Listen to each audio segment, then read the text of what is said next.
요한복음 지난 시간에 그 26절까지 했어요. 1장. 너무 자세하게 되다 보니까 진도를 못 빼는데 27, 28, 29절 하는데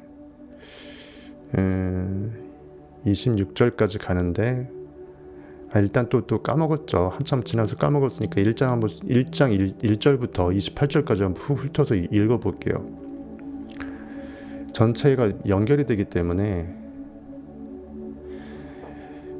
태초에 말씀이 계시니라.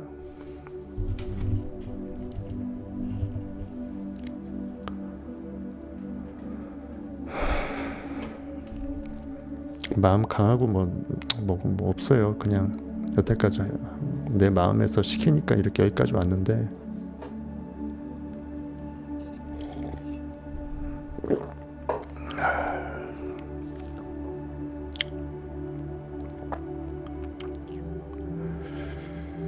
말 같지도 않은 말로 현혹시켜서 이단 교주는 안 되더라도 그냥 성경 줄 읽고 딴소리 실컷 하다가 성경 말씀하고 약간 쇼맨십으로 사람들 마음 휘잡아도 엄청 대형교회 목사님들은 헌금에 뭐에 엄청 존경의 할아버지 받으면서 하는데 어느 교회 가서 목사님 얼굴 보면서 난 당신 말 듣고 싶기만 하다고 얼굴 눈빛 보고 싶지 않다고 그런 성도가 누가 있어요. 진리의 진짜도 모르고 봉사가 진짜 성경의 그 문자 해석에 끝나가서 그나마도 성경 해석 실력도 없으면서 해석은커녕 성경 자체도 지식이 없으면서도 목사짓 하면서 쇼맨십으로 하는 목사가 얼마나 많냐고요. 그거 생각하면 어이가 없는 거죠.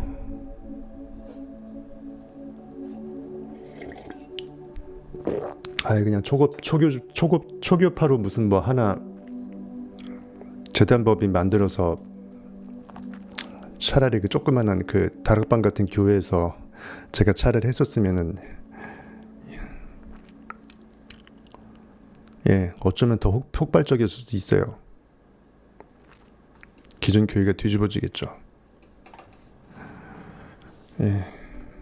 쓸데없는 얘기 그만하고. 아니죠. 그랬으면 제가 아예 진리의 입구를 싹 막고 이단 교주가 됐겠죠. 기왕 그렇게 해서 이걸로 돈 벌 생각이었으면 교주가 됐겠죠. 얍사박이 싹 끝에만 틀어갖고 요한복음 1장 1절입니다. 아직도 기침이. 태초에 말씀이 계시니라. 이 말씀이 하나님과 함께 계셨으니 이 말씀은 곧 하나님이시니라. 그가 태초에 하나님과 함께 계셨고 만물이 그로 말미암아 지은 바 되었으니 지은 것이 하나도 그가 없이는 된 것이 없느니라. 다 했던 겁니다. 한번 묵상해 보세요. 그 안에 생명이 있었으니 그 생명은 사람들의 빛이라. 사람들의 빛은 그 생명으로부터 말미암았다라는 거죠. 예수 그리스도의 그 진리, 즉 하나님의 입에서 나오는 하나님의 아들, 욕망, 로고스 예수 그리스도의 상상력의 I am that 그 행위가 창조 행위를 만들어서 그 현실에 있는 사람들에게 빛의 역할을 해서 빛이 투사되어서 투영물로서 현실은 보여지고 인간은 아담으로 만들어진 것입니다. 빛이 어둠에 비추되 어둠이 깨닫지 못하더라. 어둠은 스스로 빛난 줄 착각하기 때문에 스크린은 그것의 빛의 광원을 알 길이 없습니다. 하나님께로부터 보내심을 받은 사람이 있으니 그의 이름은 요한이라. 요한, 존, 요한, 사랑. 모든 의식의 근원으로부터 하나님은 사랑 자체이기 때문에 그로부터 보내진 그 하나님의 진리의 메신저는 결국 내 인간의 마음 안에서 나를 사랑하는 마음이 이제 태동이 될 때 요한이라는 이 상징된 이것이 태동될 때 진리를 점점 찾아 알게 된다는 거죠. 그가 증언하러 왔으니 곧 빛에 대하여 증언하고 모든 사람이 자기로 말미암아 믿게 하려 함이라. 요한 지 때문에 믿는 거 말고 우리 각자 마음 안에서 나를 사랑하는 그 마음으로 말미암아 나를 찾아 발견하게 돼서 나의 존재성을 현존을 자각해서 나의 진리를 끄집어낸다라는 것입니다. 끄집어내놓고 보니까 진리가 나였던 거예요. 즉 내가 진리였던 겁니다. 즉 내가 진리로 회복되는 걸 말해요. 그는 이 빛이 아니요 이 빛에 대해 증언하러 온 자라. 빛 자체가 아니다. 즉 광원 소스가 아니다. 즉 내가 나를 사랑하는 마음을 깨워내는 이 요한의 마음은 메신저 역할을 한다. 즉 나 자체가 사랑 자체이고 진리 자체임을 내가 깨달아 그것으로 회복되는데 어떤 교두보 역할을 한다라는 거죠. 참 빛 곧 세상에 와서 각 사람에게 비추는 빛이 있었나니 그가 세상에 계셨으며 세상은 그로 말미암아 지은 바 되었을 때 세상이 그를 알지 못하였고, 즉 무엇이 원인인지를 결과의 세계에서는 알 길이 없다. 결과에 파묻힌 인간 아담의 해골 골고다 안에 예수 그리스도가 십자가로 크루시파이드 됐음을 자각하지 못한다. 인간의 고깃덩어리 한계성상 상상력의 의식이 그것이 하나님이고 그것이 참 나라는 것을 깨닫지 못하고 현실에 반응하면서 산다라는 거죠. 자기 땅이 오매 자기 백성이 영접하지 아니하였으나 내가 내 의식의 I am that으로서 현실에 I am that이 투영되었을 뿐인데, 투영된 3차원 스크린 현실 세상에 내가 나로서 이렇게 I am that 하면서 투영시켜 줬지만 자기 땅에 오게 되었지만 자기 백성이 영접하지 아니했더라. 자기 백성 이스라엘 백성, 내 마음의 상태들이 나를 자각하지 못한 거예요. 즉 내가 현실 외부에 있는 그 하나님이 아니고 내 안에 있는 내가 하나님임을 알 길이 없다라는 거죠. 자기 백성이 영접하지 아니하였으나 그 말입니다. 영접하는 자, 곧 그 이름을 믿는 자들에게는 하나님의 자녀가 되는 권세를 주셨으니, 하지만 그럼에도 불구하고 백에 하나, 천에 하나, 만에 하나, 수억만에 하나라도 내 안에 있는 촛불이 활활 타오르는 영의 숨이 나임을 깨닫게 된 그렇게 영접하는 자, 곧 그 이름을 믿는 자들에게는, 이름 뭐예요? 이름은 그 본성을 말하죠. 우리가 무엇을 일컫다, 그것 자체의 뜻입니다. 의미를 제대로 자각하게 되는 그 자에게는 하나님의 자녀가 되는 권세를 주셨으니, 하나님과 하나 되고 하나님의 그 진리의 원판에서 그 진리를 찾아가는 진리의 영, 아들이, 자녀가 이렇게 파생되면서, 그리스도가 파생되면서 하나님과 내가 하나이고, 의식이 없으면은 만물은 그 어떤 것도 욕망을 불러일으킬 수 없고 존재시킬 수 없고 생명력을 뿜어낼 수 없다라는 거죠. 하나님의 자녀가 되는 권세를 주셨으니 이는 혈통으로나 육종으로나 사람의 뜻으로 나지 아니하고, 즉 현실의 고깃덩어리 이성적인 어떤 능력도 아니고 보여지는 결과 자체가 그거 자체를 원인으로 해서 또 다른 결과를 파생시키는 유물론적인 것이 아니라는 거예요. 제로섬 게임은 현실에 없다라는 것입니다. 어차피 원인이 그러했기 때문에 결과가 그러했을진데, 거기서 결과인 벽돌 몇 장씩 아무리 서로 주고 빼앗고 한다 할지라도 그것으로 궁극의 원인을 바꿀 수는 없다라는 거예요. 원인은 따로 있다라는 것입니다.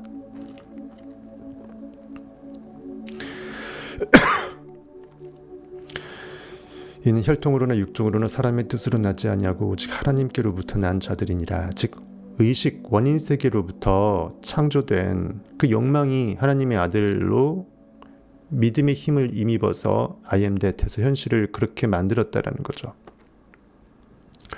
말씀이 육신이 되어 우리 가운데 거하심에 우리가 그의 영광을 보니 아버지의 독생자의 영광이요 은혜와 진리가 충만하더라.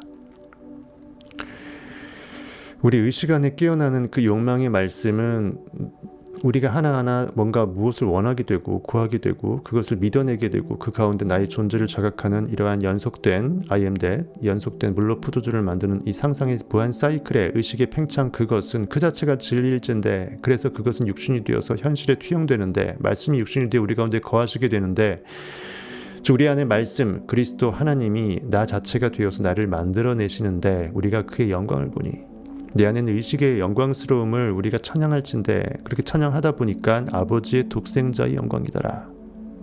즉 하나님 하나밖에 없는 아들, 즉 하나밖에 없는 독생자라는 것은 하나밖에 없는 원소스를 말해요. 의식은 하나의 시스템 하나이기 때문에, I am은 하나이기 때문에 그 하나밖에 없는 시스템에서 나오는 욕망도 하나의 시스템의 일부이고 하나라는 거죠. 여러 아들을 두지 못하고 하나의 아들이라는 것은 우리가 욕망을 하나만 한다라는 게 아니고, 욕망을 한 가지만 바란다라는 게 아니고, 아버지와 유일하게 한 뿌리로서 포도나무 가지에서 포도나무가 열매 맺듯이 포도나무 뿌리와 연결되어 있는 유일한 원소스라는 것입니다. 아버지 독생자의 영광이다. 그리고 은혜와 진리가 충만하더라.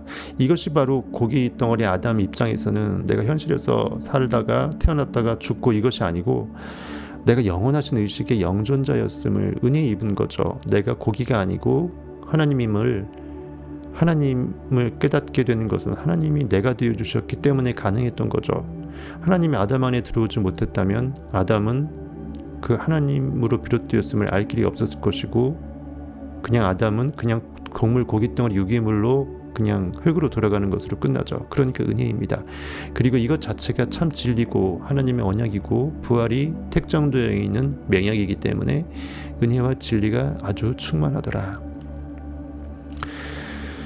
그러니까 이렇게 진리에 깨어난 마음의 상태는 이거예요. 아, 말씀이 육신이 되었구나. 우리 가운데 거하시구나. 내가 I am 되는구나. 우리가 그의 영광을 지금 보고 있고 내가 I am that 아버지의 독생자의 그리스도의 영광을 품고 있는 이것은 참으로 은혜로라. 그리고 이것이 참 진리구나 하면서 내가 온 우주로 거룩히 홀리스틱하게 충만해짐을 느끼는 상태, 이것입니다.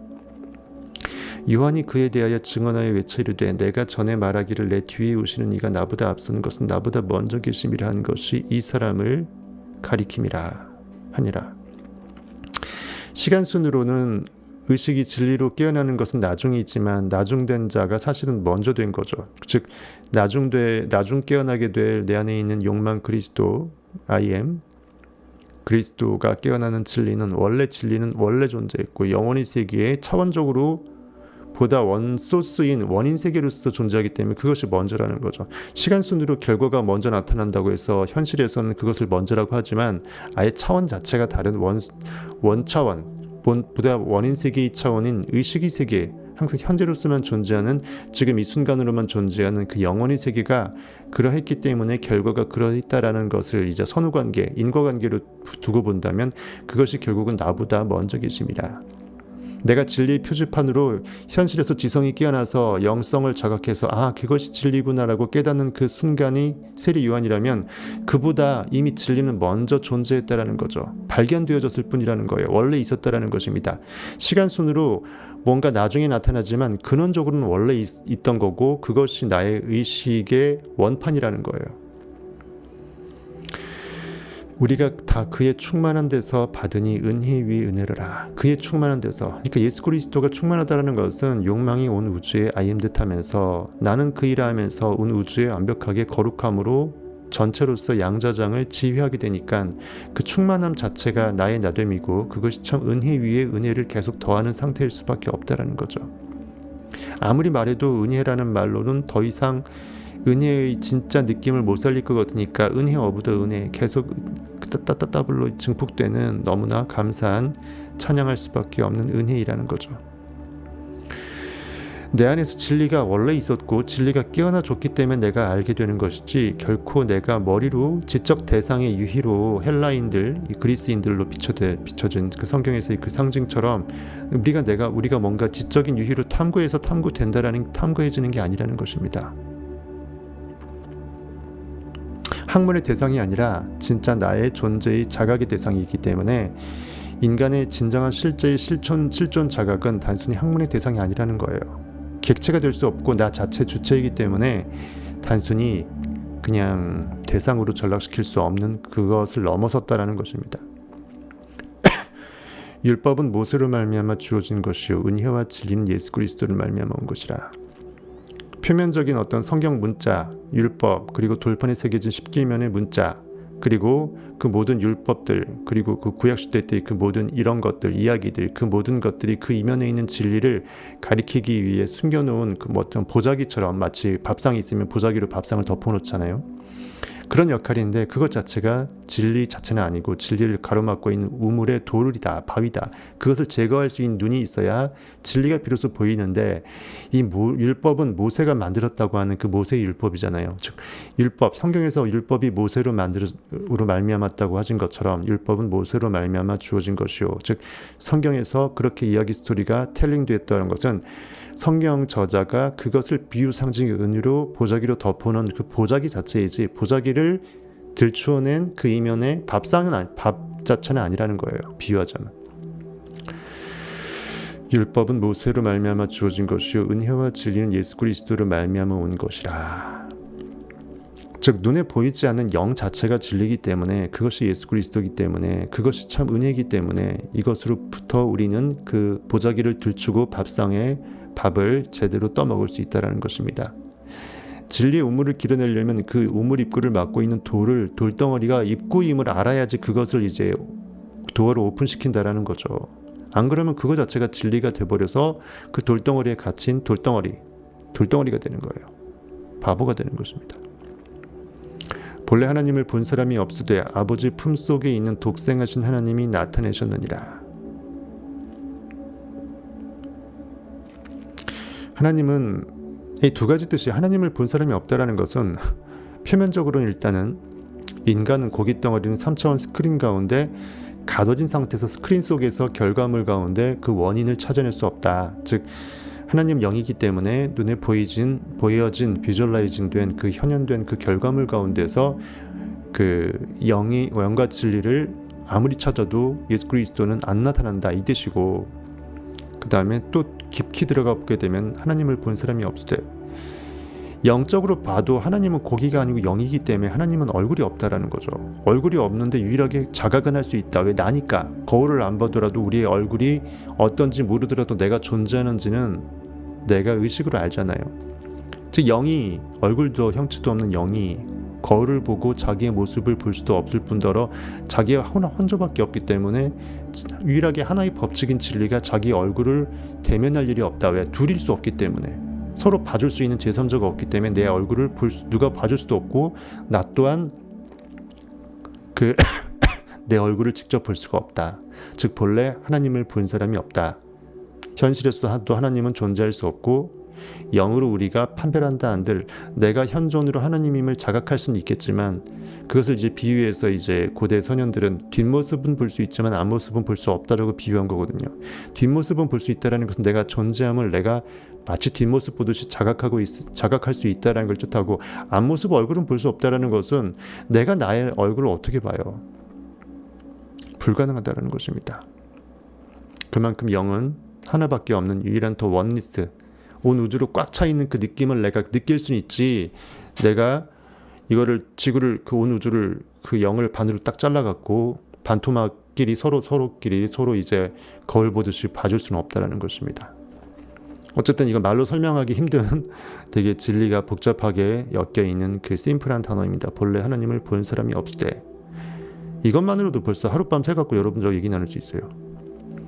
아버지 품속에 있는 독생하신 하나님이 나타내셨느니라. 아버지 품속에 있다라는 것은 진짜 아버지의 안에 아기를 품고 있는 아버지가 아니고, 모든 의식의 시스템 가운데 의식은 모든 것을 관념으로써 없음을 있음으로 불러낼 수 있는 잠재 그 자체잖아요. 모든 것이 있지만 잠들어 있다라는 것이에요. 짱박혀 있다라는 거예요.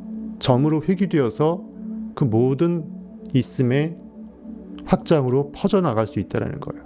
마치 그것이 아버지가 아기를 품에 안고 있는 그 모습처럼 그렇게 빗댄 거죠. 아버지 품속에 있는 독생하신 하나님, 즉 그리스도가 나타내셨느니라. 즉 I am that 하게 되면, I am은 워낙 무한대의 의식의 전체 지파 6이기 때문에 무한대의 관념을 다 조그마한 캡슐에 다 담아낼 수 있는 것처럼 눈에 보이지 않는 점보다도 더 작은 점일 수 있다라는 거죠. 시공간이 필요 없으니까 그 안에 다 들어가 있다라는 거예요.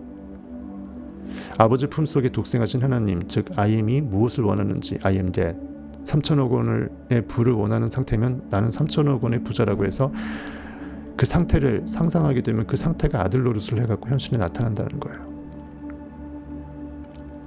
이렇게 성경 말씀은 설명해도 찝찝해요. 왜냐하면 설명이 안 되는 설명이니까. 느낄 수는 있지만 인간의 언어로도 설명이 안 돼요.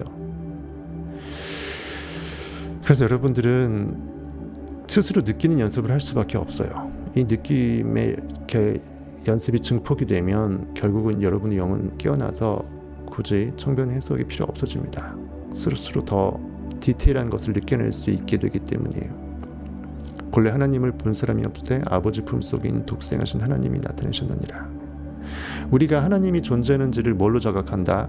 그리스도가 증인이 된다. 즉 우리 안에 상상력이 현실을 창조하고 구원의 역할을 하다 보니까 나의 인식은 창조의 힘이 있었네, 창조의 주체, 만유의 주제였네라고 하면서 온 의식의 전능성을, 하나님의 전능하심을 우리가 입증하는 아들의 상태로서 영이 깨어나는 거잖아요. 그러면서 부자 상봉을 하게 되고 내가 아버지이기도 하구나, 내 안에서 욕망, 상상력이 한번 깨어나고 끝이 아니고 거기서 무한 자가정 복을하는 무한한 병풍 역할을 하는 것이 내 안에 나의 존재의 자각 자체구나, 현존이구나.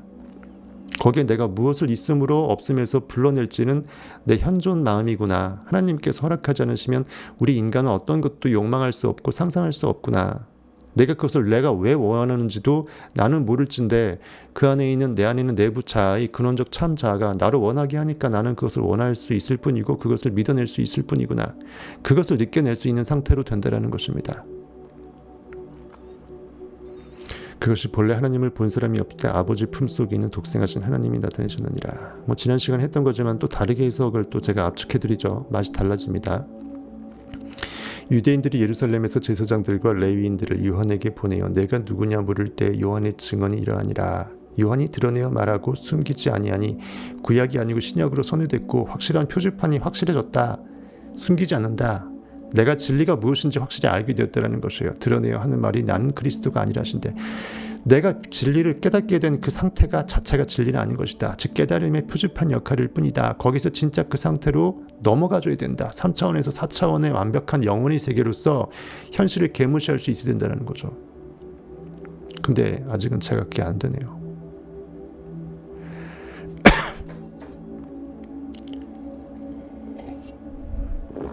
나는 그리스도가 아니라 한데 그게 그 뜻입니다. 또 묻되 그러면 누구냐 내가 엘리야냐 이르되 나는 아니라. 그렇다고 구약시대 때의 신약으로 못 깨어난 그 상태도 아니라는 거죠. 즉 내 의식이 하나님임을 깨닫는 상태의 진리의 표지판까지는 왔다라는 것입니다. 또 묻되 내가 그 선지자냐 대답하되 아니라. 구약의 끈앞풀은 아니라는 거죠. 또 말하되 누구냐 우리를 보낸 이들에게 대답하게 하라. 너는 내게 대하여 무엇이라 하느냐 이르되 나는 선지자 이사야의 말과 같이 주의 길을 곧게 하라고 광야에서 외치는 자의 소리로다. 광야에서 사막에서 뭘 찾죠? 오아시스를 찾죠. 오아시스 진리의 우물물을 찾습니다. 갈증이 미쳐요. 죽을 것 같아. 광야에서 뭘 외쳐요? 어디에 오아시스가 있는지를 스스로 갈급함 가운데 찾잖아요.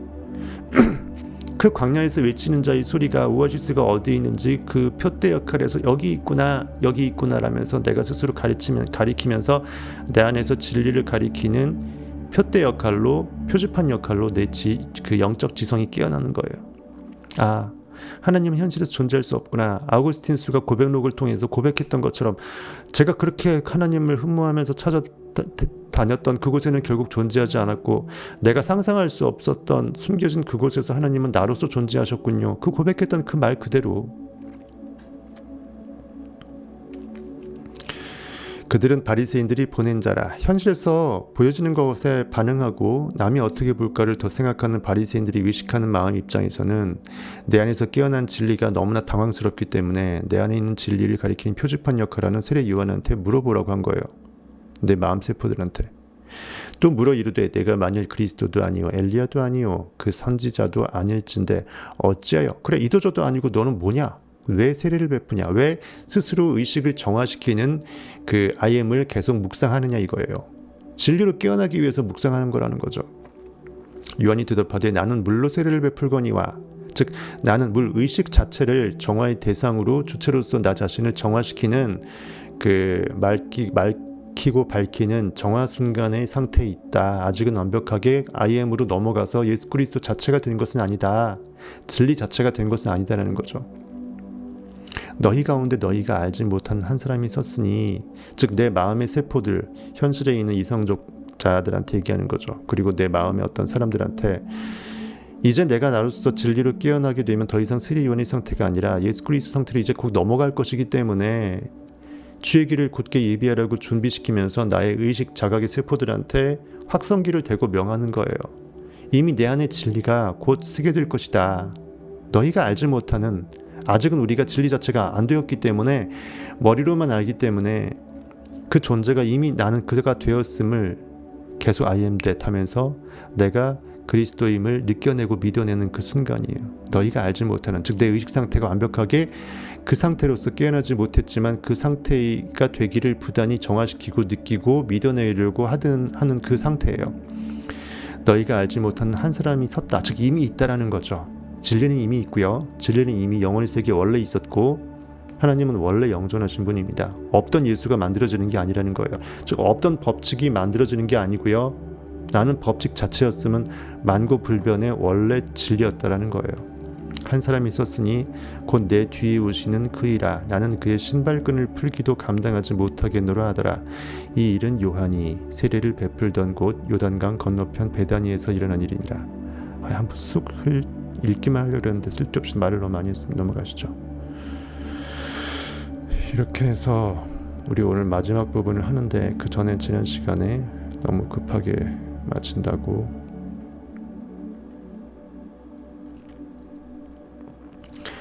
23, 24, 25, 26까지 해설하면서 23절 보시게 되면 이르되 나는 선지자 이사야의 말과 같이 주의 길을 곧게 하라고 광야에서 외치는 자의 소리로라 하니라.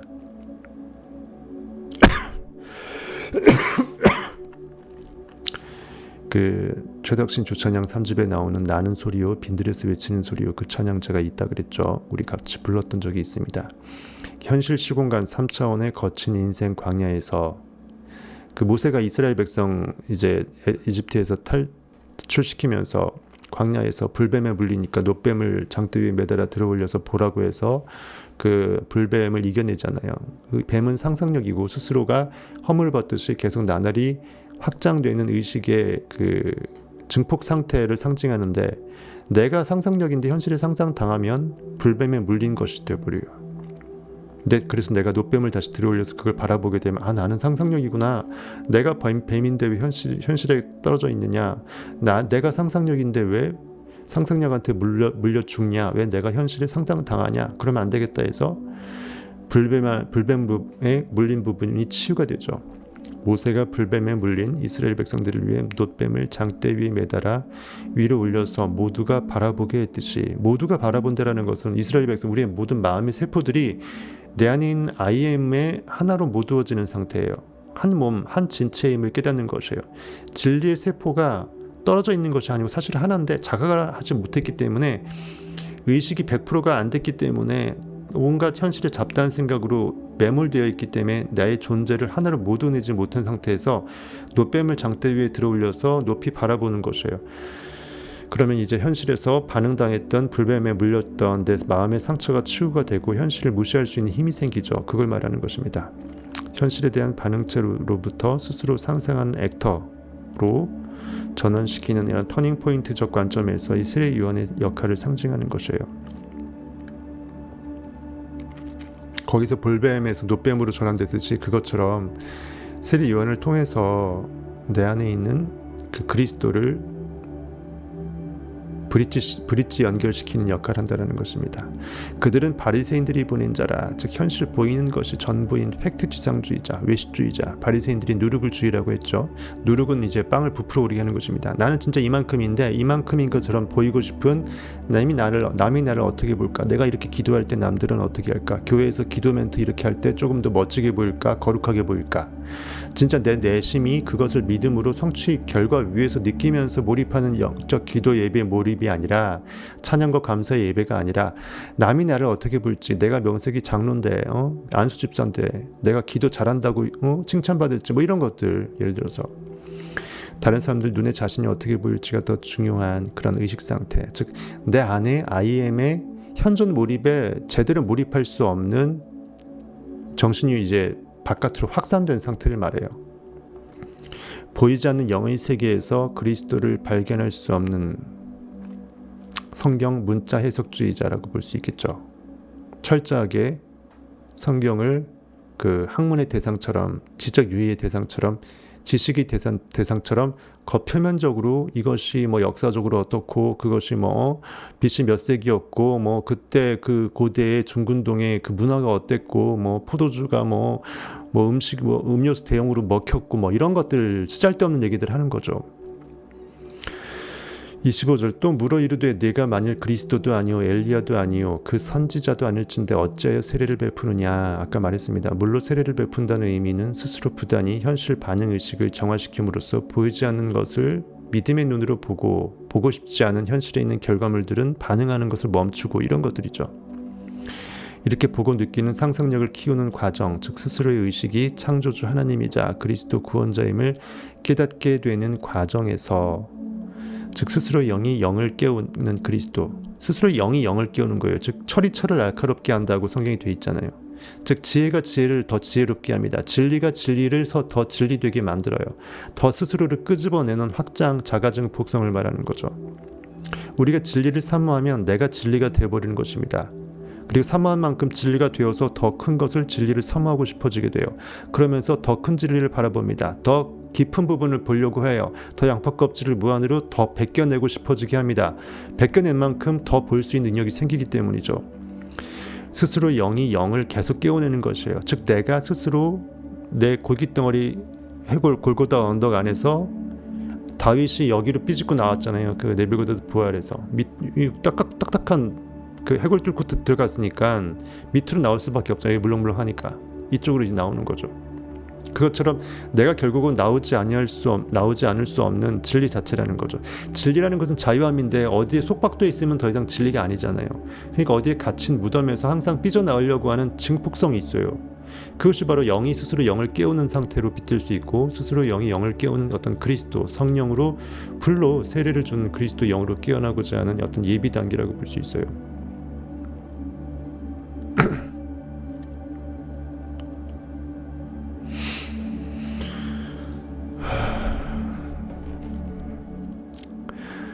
그래서 이제 그 자기는 물로 세례를 주되 예수 그리스도께는 불로 세례를 준다, 성령으로 세례를 준다, 이렇게 얘기한 거예요. 요한이 대답하되 나는 물로 세례를 베풀거니와 너희 가운데 너희가 알지 못한 한 사람이 섰으니, 이렇게 되어 있습니다.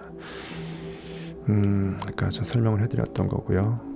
그 다음에 책 27, 28, 29절 바라보겠습니다. 책 보게 되면 27, 28, 29절 성경 원문을 보게 되면요, 곧 내 뒤에 오시는 그이라 나는 그의 신발끈을 풀기도 감당하지 못하겠노라. 그때 이제 종이 주인의 신발을 벗겨주고 신발끈을 묶어주고 풀어줬어요. 조선시대에도 뒤에서 노비가 이제 사극 보게 되면은 신발을 딱 붙잡고 있게 되면 양반은 애해하면서 평상 위로 그 신발을 딱 벗잖아요. 자기가 손을 안 댑니다. 신발 벗는데. 즉 신발끈을 풀어주는 것도 감당할 수 없을 정도, 난 노비도 못 된다라는 거죠. 내가 진리를 아무리 깨달았다고 해도 진리 자체가 되어버린 상태하고, 즉 진리 자체가 되어버리는 것은 진리가 이것이구나라고 지성으로 아는 거하고는 넘사벽이라는 거예요. 마치 3차원적인 현실에서 지성을 4차원적인 그 세계를 손으로 가리키면서 저게 달을 가리키는 손가락처럼, 달 가리키는 손가락이 달은 아니잖아요. 그것처럼 내 자체가 의식이 진리를 완벽하게 깨어나는 그 그리스도의 상태는 내가 종도 못 될 정도로 완벽하게 정말 엄청난 차원의 그 거리감을 두고 있는 것이다. 즉 지성적으로 진리를 알았다고 해서 까쭉될 게 없다. 오히려 그때부터 시작이고, 그때부터 천국은 세리요한의 때부터 침노하는 자일 것이라고 했잖아요. 세리요한의 때부터 침노가 아주 왕성하게 일으켜지고, 침노 행위는 이제는 다 와서 끝판왕적으로 다 와서 거기서 침노가 계속 폭발적일 수밖에 없다. 진리가 한번 터트려지면 걷잡을 수가 없다라는 거죠. 표지판씩이나 왔으면 거기까지 온 것도 용하기 때문에 거기서는 이제 어쩌면 시간 문제라는 거죠. 물론 대부분의 사람들은 그렇게 진리를 제대로 깨치지도 못하고, 깨쳤다 할지라도 깨쳤다고 착각만 하지 진짜 진리는 이만큼인데 요만큼 갖고 진리라고 착각하면서 거기에 머물러 있는 경우가 되게 많습니다. 진리는 무한 확장이 진리고, 계속 물로 포도주를 만드는 것을 멈추지 않는 거가 진리인데, 이 정도면 내가 진리 다 알았거냐면서 물로 포도주 만드는 걸 멈춰버려요. 남들도 그 정도 포도주 못 만들었기 때문에 남과 나를 비교하면서 나의 우월성을 인식합니다. 그럼 난 거기서 현실에서 안주하게 됐죠. 그거를 경계하는 거예요. 그만큼 알았다고 깝죽대지 마라. 너 그래봐야 신발끈 푸는 정도도 안 될 정도로 세례 요한밖에 안 된다라는 거죠. 아주 경계하는 말입니다. 여러분들이 무엇을 더 알게 되었을 때 오히려 그때 경계하라는 뜻입니다. 이 일은 요한이 세례 베풀던 곳 요단강 건너편 베다니에서 일어난 일이니라. 이튿날 요한이 예수께서 자기에게 나아오심을 보고 이르되 보라, 세상 죄를 지고 가는 하나님의 어린 양이로다.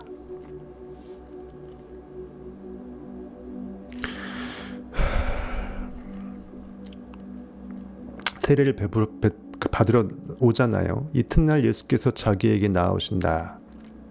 첫날은 세례 요한이 사역이 있고 그 이튿날, 즉 다음 스테이지로 넘어가는 것이에요.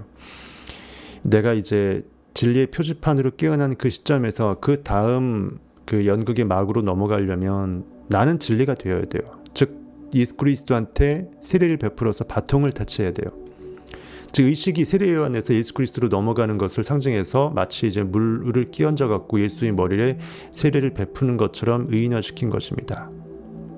우리가 인생에서 진리를 찾아가는 계주 400m 계주를 뛴다면 처음에 100m, 그 다음 100m, 그 다음 100m, 마지막 100m에서 마지막 100m의 그 끝판왕 그 파이널 주자인 예수 그리스도로 넘어가기 위해서 세 번째 주자가 세례 요한으로 이렇게 바통을 타치한다고 보시면 될 것 같아요.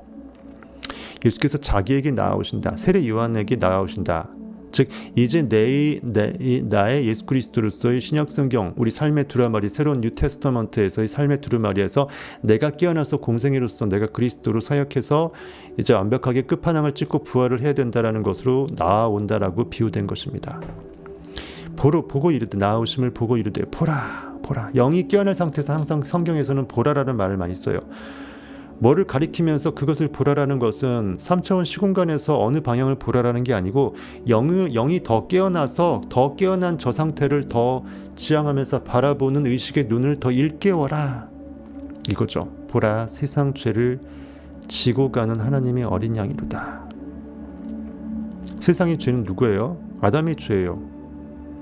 과거의 관념 메고 자기를 부인하고 자기 십자가를 메고 그때 나는 나를 따를 수 있다라고 얘기했던 것처럼 자기의 십자가를 맨다라는 것은, 들어올린다라는 것, 자기의 부인이 전제가 된다. 자기의 부인은 자기가 없애야 될 죄잖아요. 죄를 짊어진다라고 빗댄 거죠. 자기가 떠안고 죄성을 없앨 수 있으려면, 즉 어둠의 영을 없앨 수 있으려면 빛으로서 어둠을 쪼여줘야 되잖아요.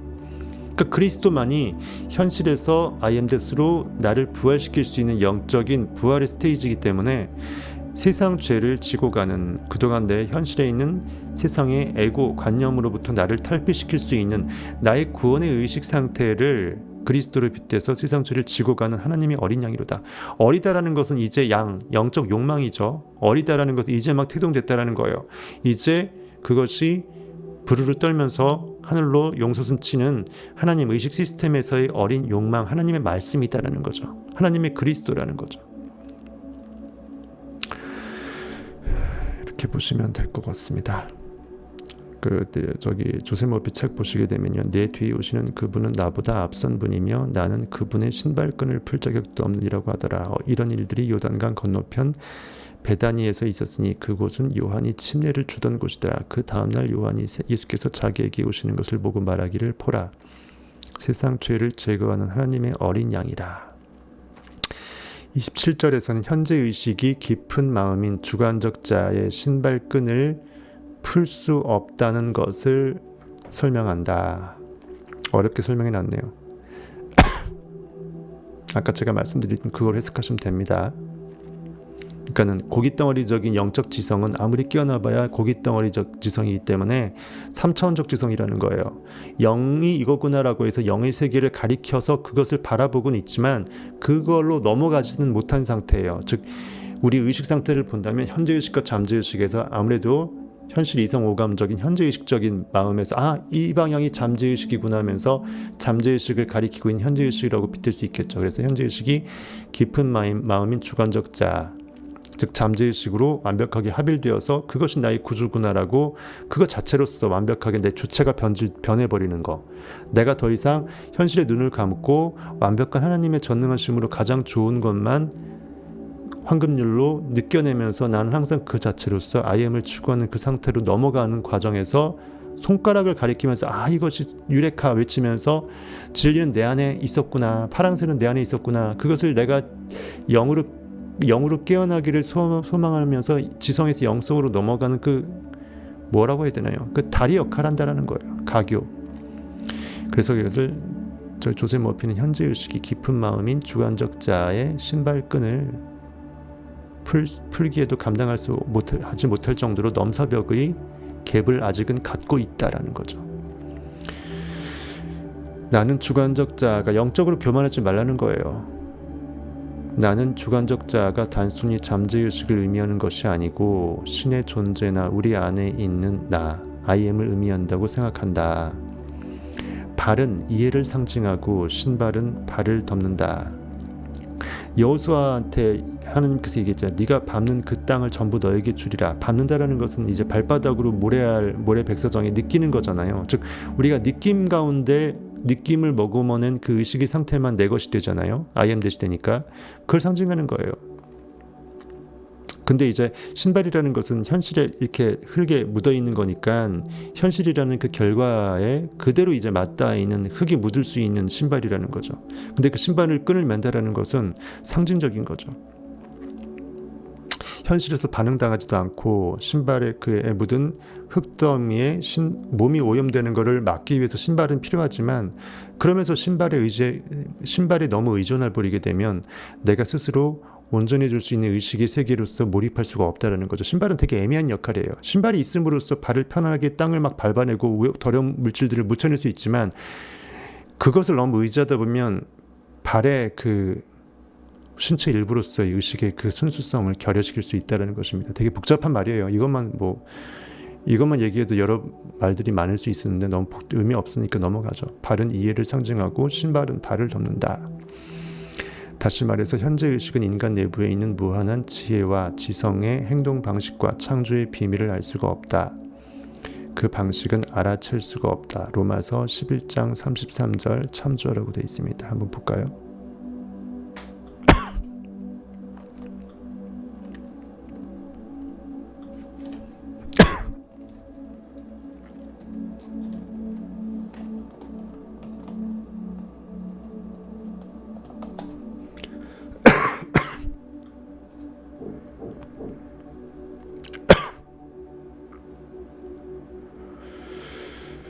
깊도다 하나님의 지혜와 지식의 풍성하며 그의 판단은 헤아리지 못할 것이며 그의 길은 찾지 못할 것이로다. 누가 주의 마음을 알았느냐? 누가 그의 모사가 되었느냐? 누가 주께 먼저 드려서 갚으심을 받겠느냐? 주의 모사라는 것은 그 주의 책사, 모사, 제갈골명처럼 유비한테 모사 역할을 할 정도로 하나님보다 더 뛰어난 영적인, 지적인 우월자가 존재할 수 없다라는 거예요. 누가 먼저 들여서 갚으심을 받겠느냐. 뭔가 좀 가장 원소스가 I am이기 때문에 모든 있음의 전부인 의식 시스템이기 때문에 그것보다 더 우월적인 그 어떤 존재가 의식 시스템한테 무엇을 주고 말고 할 거 없다라는 거죠. 누가 먼저 의식 시스템한테 근원적 자한테 무엇을 주어서 선물해서 다시 갚음 받을 수 있는 그러한 의인화적인 제3의 존재가 존재할 수 없다라는 거예요. 누가 주께 먼저 들여서 갚으심을 받겠느냐. 모든 있음의 근원이 I am인데 거기에 이미 다 모든 것이 있는데 거기에 없는 것은 존재할 수도 없기 때문에 누가 거기에 없는 것이라고 해서 무엇을 주는 행위도 할 수 없다라는 거예요. 이렇게 참 의인화시켜서 성경은 써놨습니다. 이는 만물이 주에게서 나오고 주로 말미암아 암고 주에게로 돌아갑니다. 나는 알파의 오메가라. 즉 나라는 그 존재의 자각은 I am은 의식으로 나는 존재하는데 나는 존재의 전부인데 그리고 나는 전부이고 의식 자체이기 때문에 거기서 이제 그 인식 의식이라는 항상 현재로서만 존재하는 문을 통해서 왔다리 갔다리 하는 욕망만 현실에 투영된다라는 거죠. 현존을 자각한다라는 게 그거예요. 이는 만물이 주에게서 나오고 주로 말미암고 주에게로 돌아감이라. 그에게 영광이 세세히 있을지어다. 아멘. 이렇게 돼 있는데 뭐 이런 말이에요. 그만큼 가장 근원적인 존재이기 때문에 그것을 우리가 인간의 이성으로 말로 풀어쓰고 글로 풀어서 설명하고 이렇게 할 수 있는 것은 한계가 있다라는 거예요. 즉 진리의 그 무한 증폭성 상태는 영으로 느끼고 영적 존재로 자각은 할 수 있지만 그것을 지성적으로 설명하는 것도 한계가 있고 표지판 역할을 할 정도의 지성이 끼어난 것으로는 진리 자체가 되었다라고 할 수 없다라는 거예요. 그만큼 진리는 신비롭고 그만큼 어렵고 하지만 반드시 그 단계를 넘어가야 되는 필연이고 그래서 테스트먼트 맹약이고 자꾸 테스트해 보면 나는 테스터먼트 맹약의 선물을 받을 수밖에 없다라는 거예요. 재밌죠? 테스트의 결과물이 테스터먼트라는 그 약속, 언약의 선물이라는 거죠. 현재 의식은 우리 기도의 응답이 어떻게, 언제, 어디서, 어떤 방식으로 이루어질지 모른다. 현재 의식에게는 많은 것들이 불가능하게 보인다. 즉 이성은 시공간에 한계된 상태에서 분석만 할 수 있을 뿐이죠. 거기서 결과의 세계에서 무엇이 조금 더 먼저 있는 것 같고 조금 더 먼저 원인이 된 것처럼 추론은 할 수 있는데 그것의 한계라는 거죠. 즉 없음을 있음으로 불러일으킨 하나님의 전능성에 비하면 이미 있게 된 그것에 갇혀서 원인을 모른 채 가둬진 상태에서 파악할 수밖에 없는 분석 능력의 한계라는 것입니다. 현재 의식에게는 많은 것들이 불가능하게 보인다. 하지만 인간 내부에 보이지 않는 힘에게는 모든 것이 가능하다. 할 수 있거든이 무엇이냐? 믿는 자에게 능치 못할 일이 없느니라고 예수께서 얘기했던 그것이에요. 할 수 있거든 우리 아이 좀 살려주소서. 할 수 있거든? 그런 말이 어디 있냐? 그런 단서, if라는 단서 자체가 절대 존재할 수 없는 것이 의식의 원인 세계다. 이미 다 있다. 믿음으로 느껴낼 수만 있다면 그것은 보여진다라는 거죠. 그러기 위해선 전제로 이미 다 있어줘야 가능하다라는 거예요. 우리가 선택할 때 전부 다 있지 않다면 너 이거 말고 요거 안에서만 선택해라고 해서 선택의 애초에 전제가 깔렸겠죠. 근데 그런 게 없다라는 거예요. 즉 선택권은 무한이라는 거예요. 즉 모든 것이 이미 있다, 잠재되어 있다라는 거죠. 그것을 믿을 수만 있으면 너는 뭐든지 선택할 수 있는 권한이 원래 있었다라는 거죠. 그 하나님의 전능성, 의식이라는 말 자체에 어떤 관념을 의식할지 의식 마음이잖아요. 그 말 자체가 이미 의식은 뭘 인식할지를 지 맘대로 의식할 수 있다라는 전제가 깔리니까 의식은 이미 선택권이 있는 거죠. 자유의지, 그것이 인간의 자유의지예요. 영적 자유의지.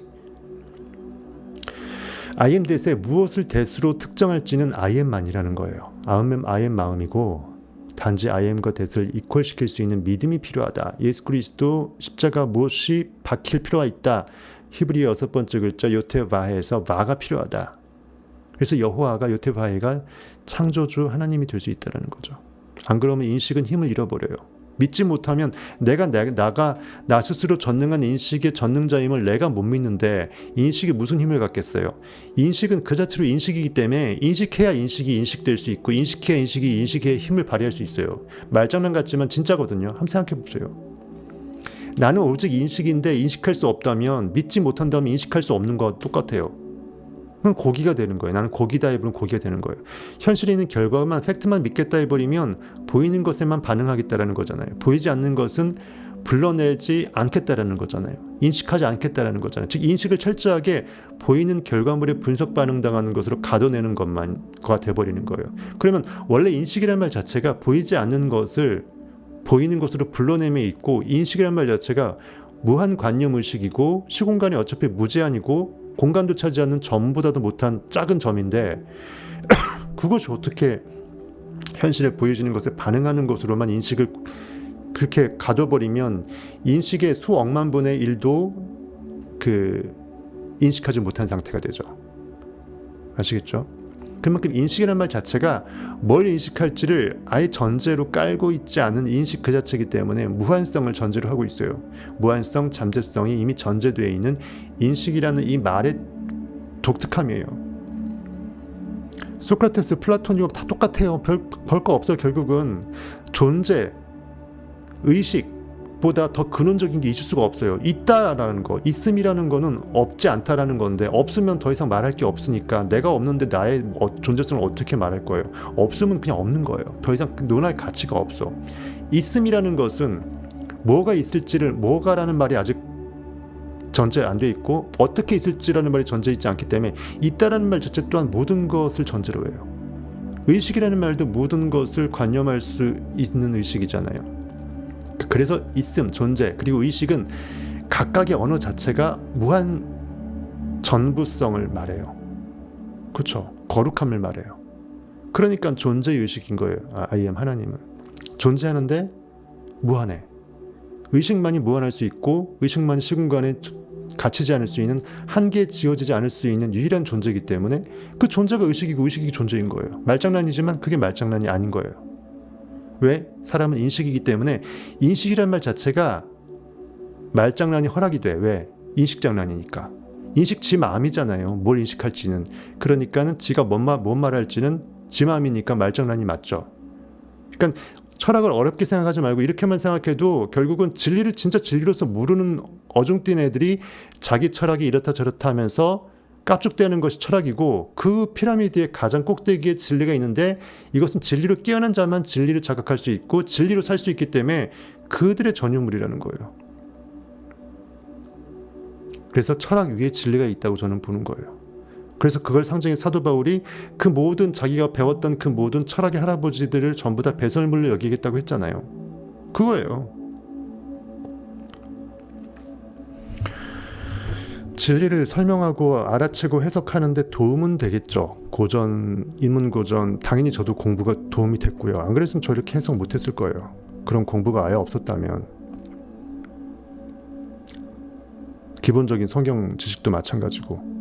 하지만 저도 뭐 20대 때 성경 통독한 거 빼고는 없어요. 그 다음은 저도 이제 태만해갖고 성경 통독, 성경 거의 안 봤어요. 20대 때 첫 성경 한 2번 통독하고 그냥 지나가다 이렇게 된 거예요. 어쨌든 그렇게 됩니다. 그렇게 돼요. 예. 로마서 11장 33절을 참조이라고 해놓고 실제로 설명은 없습니다. 조세 머피는 저 설명을 드렸고, 현재 의식은 우리 기도의 응답이 언제 어떻게 언제 어디서 어떤 방식으로 이루어질지 모른다. 현재 의식에게는 많은 것들이 불가능하게 보인다. 하지만 인간 내부에 보이지 않는 힘에게는 모든 것이 가능하다. 이미 다 있는데 있는 것을 어떻게 설명해요? 어떻게 증명해요? 믿음밖엔 증명할 방법이 없는데. 왜냐하면 3차원 시공간에 갇힌 아담 현실의 눈으로서 증명하달라고 하는 이 눈 이성의 입장에서는 보여주면 믿겠다라고 외치고, 보이지 않는 세계에서는 아니다, 보이지 않지만 있다라고 얘기를 하는데 중간이 없잖아요. 고깃덩어리는 나타나야 팩트가 돼야지 믿겠다고 하고, 저 영의 세계에서는, 느낌의 영혼의 세계에서는 이미 다 있다라고 느껴버리는데 그것을 입증할 방법은 없고, 결국 중간에 믿음이라는 게 있지 않고서는 하나님을 기쁘시게 하지 못한다는 게 그 말이에요. 내가 나를 못 믿는데 내가 설사 전능함의 할아버지였다 한들 전능함이 무슨 힘을 발휘하겠냐고요. 인식인데 인식이 스스로를 인식하지 못하면 아무것도 아닌 거거든요. 근데 인간이 오묘하다는 게 그거예요. 인식이라는 게 왜 쉽고도 어려운 단어냐, 거기에 모든 것이 다 있어요. 그래서 상상력인 거예요. 왜? 결국 나중에는 내가 하나님됨을 상상할 거 아니에요. 처음에 3천억 부자, 3조 부자, 돈 별거 아니네, 나는 현실에 있는 모든 것들이 전부 다 내 거였네, 그걸 자각해갖고 나중에 내가 하나님됨을 상상하면 끝판왕이 더 이상 상상할 게 없어요. 하나님은 더 이상 현실에 구체화시켜서 I am that으로 특정될 수 없는 무한 존재의 전부이고 의식의 전부이기 때문에 그것은 현실에 투영이 안 돼요. 그래서 그때는 네빌 고다드 부활 시리즈, 부활의 그 15편처럼 다윗을 낳아서 다윗이 나한테 아버지라고 불러준 그걸 영적으로밖에 체험이 안 되는 거예요. 그거는 현실에 보여지는 결과물이 아니니까. 그러니까 그거는 이제 내가 하나님을 상상할 때에는 그냥 하나님이 돼버리는 영적 증표로서 뭐는 있어줘야 되기 때문에 다윗을 낳고, 거기 성경에서 그 모든 남자들이 이렇게 배를 잡아면서 산모처럼 이렇게 비틀거리느냐, 그 말이 그 말이라는 거예요. 우리 각자가 네빌 고다드처럼 부활의 영적인 체험을 하게 되면 빼박이니까 나를 하나님이라고 불러주는 구약의 그리스도를 상징하는 다윗이 내가 나를 낳아서 내가 다윗을 낳아서 다윗의 상태가 돼버린 상태에서 다윗이 나한테 하나님이라고 불러주니까 난 빼박이잖아요. 주께서 내 주께 내 원수들을 하여금 내 발 아래 있을 때까지 너는 내 우편에 앉아 있으라라는 그 말이 그대로 이루어지는 거잖아요. 나는 예수 그리스도이면 하나님이 돼버리는 거잖아요. 그러니까 그거는 현실에서 구체적인 게 아니에요. 돈 액수가 특정된 돈도 아니고, 그다음 현실에는 물건도 아니기 때문에 내가 무한자임을 내가 상상해서 진짜 그것을 상상하는 것을 믿었다라는 걸 어떻게 증명하느냐? 부활밖에 없는 거예요. 그래서 네빌 고다드 부활이 15편에서 그렇게 설명이 된 것입니다. 이해하시겠죠? 내가 무한자임을, 내가 유한한 것은 현실을 상상하면서 현실을 바꿔내면서 믿을 수 있잖아요. 결과를 지을 수 있잖아요. 하지만 내가 무한자임을 어떻게 상상을 한 결과를 어떻게 입증하냐고요. 그건 결국은 영적 부활밖에 없다라는 거예요. 재밌습니다. 이렇게 생각하면요. 진리라는 것은 정말 오묘해요. 내가 믿을 수만 있다면 믿는 사람에게는 모든 것이 가능하니라면서 아까 얘기했던 마가복음 9장 23절도 또 여기서 또 이렇게 조셉 머핀 얘기하는 마가복음 9장 23절 보겠습니다. 제가 설명하는 게 뭔 소리인지 모르겠다 싶으면 다시 한번 이제 기존 라이브 좀 보시면서 반복해서 보시면 언젠간 이해될 날이 올 것입니다.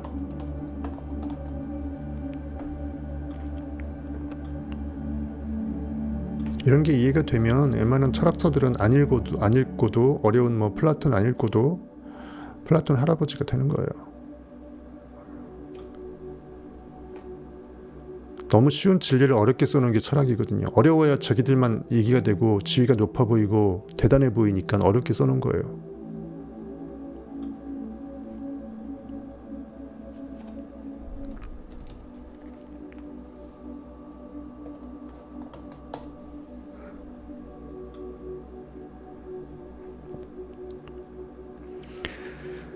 그거네요. 예수께서 이르시되 할 수 있거든이 무슨 말이냐. 믿는 자에게는 능히 하지 못할 일이 없느니라.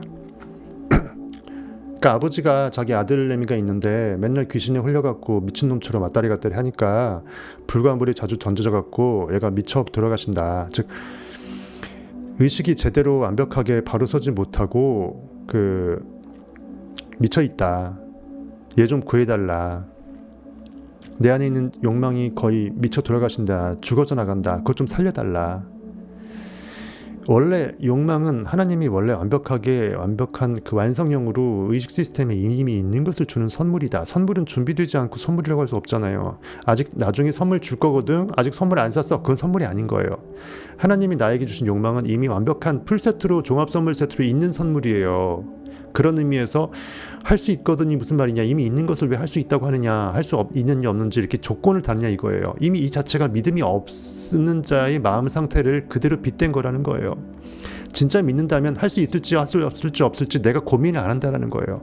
그 시간에 이미 결과 위에서 느끼는데 바쁘기 때문에 가능할까라고 해서 스스로 의구심을 이렇게 물음표를 달지 않는다는 거예요. 할 수 있거든이 무엇이냐. 믿는 자에게는, 즉 이미 결과를 느껴버린 자에게는 이미 다 잡아먹어서 느끼고 있는데 그 안에 들어가 살아버리는데 할 수 있을지 없을지를 물음표를 들이대는 거가 불가능하다라는 거예요. 믿는 자에게는 불가능하다. 왜? 믿고 느껴버리면 이미 그것은 있는 것이라는 거예요. 왜? 사람은 인식이기 때문에, 의식이 전부이기 때문에 그렇게 믿고 느껴버리면 인식의 끝판왕을 찍어버렸다라는 거예요. 그거는 누구도 부인할 수 없는 진짜 실체라는 거예요. 보이는 것을 실체라고 자꾸 생각하니까 보이지 않는 것은 없다고 생각하니까 못 믿는 거예요. 단지 인간이 믿음이고 인식이고 느낌이고 그것이 유일한 의식의 전부성이고 존재의 전부라고 정말 느껴버리면 그때 나는 비로소 인간의 인식의 전능성이 폭발하는 거예요. 내가 인식임을 인식하지 못하면 더 이상 난 인식이 아닌 거가 돼버리니까요. 아시겠죠?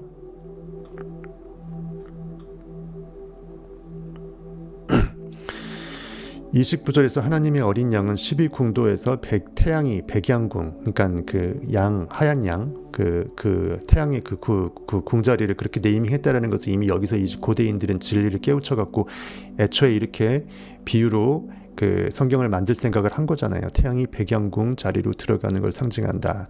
가장 추웠다가 가장 이제 그것을 이제 끝판왕을 찍고 따스해지는 것으로 넘어가는 그 분기점이 그거잖아요. 그래서 크리스마스 그쯤이 되는 거죠. 태양이 백양궁 자리로 들어가는 것을 상징한다. 고대인은 태양을 세상의 구원자라고 불렀다. 예전에 한번 했었습니다. 이거 예전에 분명히 설명했던 겁니다. 왜냐하면 태양이 하늘 높이 떠오를 때 세상을 어둠과, 이게 믿음으로 그러라 했나요? 어디였나요? 어디서 했던 기억이 나는데 리액트였나요? 어디서 했었어요? 아주 자세하게. 태양이 하늘 높이 떠오를 때 세상을 어둠과 죽음으로부터 다시 살리기 때문이다. 요한, 당신의 지성이 영적인 진리를 표지판적으로 깨달아낸 그 의식의 상태가 예수님, 즉 내부에 있는 내 의식이 하나님을 깨달은 그 상태니까, 신약의 상태니까 그것을 이제 알아볼 때 당신은 자신의 소망과 열망을 이룰 수 있고 당신의 죄는 사라진다. 내가 더 이상 고기가 아니고 환경이 아니고 현실의 결과물이 아니고 통장에 있는 잔고가 아니고 내가 어떤 그 나라고 생각하는 그 과거의 관념이 내가 아님을 알게 되면 더 이상 나는 관념을 묵상할 필요가 없잖아요. 과거의 그 경험이 거의 경험치가 경험 결과값이 나라고 생각하지 않게 되면 굳이 내가 시험을 못 봤다고 해서 내가 시험 못 보는 머리 나쁜 놈이라고 나를 쫄게끔 할 필요가 없잖아요. 그거예요. 당신의 죄는 사라진다. 중요한 건 내가 무엇을 욕망하느냐, 내가 무엇을 원하느냐, 그게 중요하다는 것이. 무엇이 중요한디? 내가 무엇을 원하느냐, 내 믿음대로 될지어다. 내 믿음이 너를 구원하느니라. 중요한 건 내가 진짜 원하는 욕망이 무엇이냐를 내가 알고 있느냐예요. 그것이 나이기 때문이죠. 그것이 하나님이 나에게 주고자 한 선물이기 때문이죠. 그것이 내가 징검다리 역할을 해갖고 그 다음의 스테이지로 넘어갈 수 있는 교두보 징검다리고, 그 다음에 내가 진짜 주 여호와 하나님을 깨달아낼 수 있는 끝판왕의 무한의식으로 팽창할 수 있는 반드시 내가 거쳐야 될 통과 의례라는 거예요. 그래서 내가 나를 알지 못하고 내가 존재를 자각하지 못하고 내가 무엇을 원하는지를 내가 모르면 누가 나한테 너는 욕망 이거야, 너는 이거 원해야 돼, 대신 내 마음에 들어와서 나한테 욕망을 가르쳐줄 사람이 없어요. 내가 나를 느껴야 돼요. 대부분의 청소년 청년들이 왜 힘들까요? 내가 나인지를 모르고, 그래서 내가 무엇을 원하는지도 모르기 때문이에요. 내가 누구인지 모르니까 내가 뭘 원하는지 당연히 모르죠. 나의 존재를 자각하지 못하는데 내가 무엇을 원할지 어떻게 알아요? 당연히 모르죠. 그림으로 따지면 존재를 자각한다는 것은 내가 어떤 인식의 하얀 캔버스로서 하얀 도화지임을 알아야 거기에 어떤 그림을 그리고 싶을지를 내가 정하잖아요. 내가 어떠한 도화지인지를 모른다면 내가 남이 이렇게 대충 찍어갖고 난 던져준 사진에 있는 이 환경이라고 본다면 나는 하얀 도화지가 아니니까 내가 마음대로 내가 뭘 욕망할지 그려낼 수가 없잖아요. 초등생으로 들어가서 하얀 도화지의 크레파스로 나의 존재를 무엇으로 욕망으로 귀결지을지를 정해서 그려낼 수 있는 내 어떤 그 기본 자체가 안 된 거예요. 정말 청소년 청년들이 진리로 깨어날 수 있다면 이거는 끝나는 것입니다. 세상 뒤집어지고 대한민국은 최고가 됩니다. 안 그래도 머리도 좋은데. 부모님들은 깨어나셔서 자녀들한테 가르쳐 주십시오. 제가 자녀가 결혼 안 했으니까 자녀 있었으면 전 학교 안 보낸다니까요.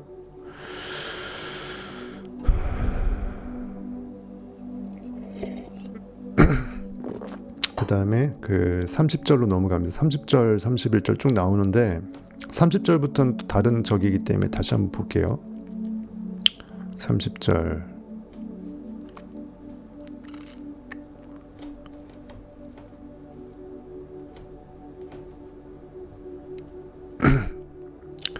(30절부터) 한번 다시 한번 보겠습니다.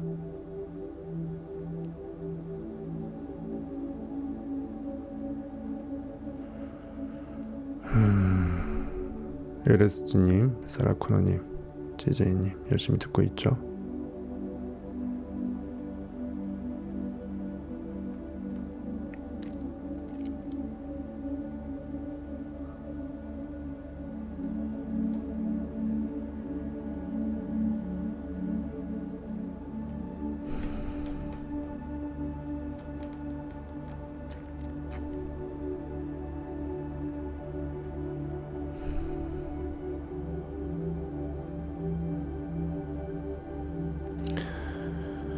사법시험이나 변리사 시험이나 다 그렇게 형이상학적이지 않은 것도 법조문 풀어서 이해시켜 주는데 그거 이해되기 쉽지 않고 외우는 거 어려운데 하물며 형이상학인데 당연히 어려워야 정상이죠.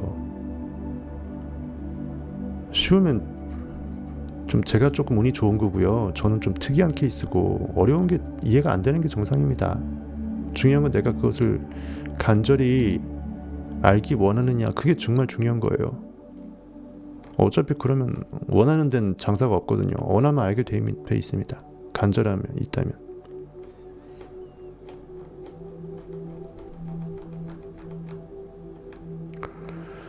28절까지 아까 요한복음 1장 봤었고 29절부터 보겠습니다. 하나님의 어린 양을 보라 라는 소제목으로 보게 되면 29절부터 34절까지 보게 되면요, 이튿날 요한이 예수께서 자기에게 나오심을 보고 이르되 보라 세상 죄를 지고 가는 하나님의 어린 양이로다.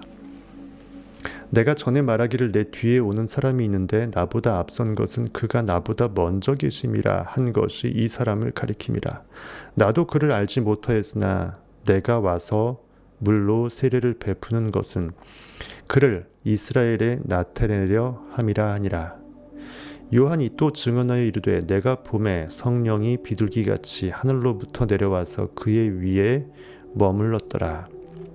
나도 그를 알지 못하였으나 나도 그를 알지 못하였으나 계속 반복되네요. 나도 그를 알지 못하였으나 나를 보내어 물로 세례를 베풀라 하신 그 이가 나에게 말씀하시되 성령이 내려서 누구 위에든지 머무는 것을 보거든 그가 곧 성령으로 세례를 베푸는 이인 줄 알라 하셨기에 즉 그것이 바로 진리라는 거죠.